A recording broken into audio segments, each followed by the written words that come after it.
Questa è una città che conosce oramai, un po' ossessionata dal ricordo di Orsato, l'ha rilanciata ieri mattina Ferlaino nell'intervista che ci ha rilasciato, parlando di episodio che un po' ha macchiato la storia più All'arbitro doveri.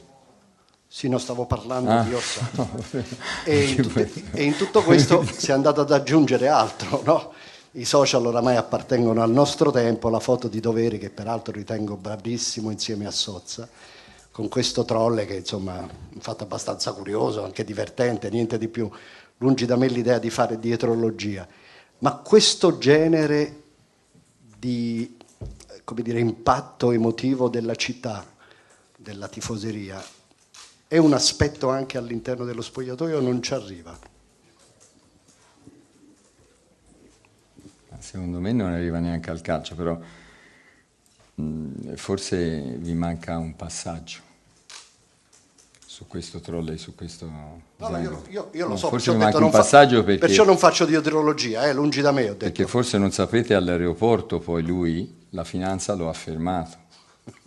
Veramente, gli ha imposto ad aprire lo zaino. Era uno zaino frigo, c'erano dentro delle mozzarelle. Veramente, per cui... Arrivavano da Napoli? Non lo so, speriamo non si sappia in giro, insomma, ecco. Ci deve siano di Salerno le mozzarelle. Battipaglia o Aversa non cambia. Come? Dico Battipaglia o Aversa non cambia il valore della mozzarella. Le mozzarelle sono mozzarelle, meglio regalarle, si si mangia a noi. Non si scherza.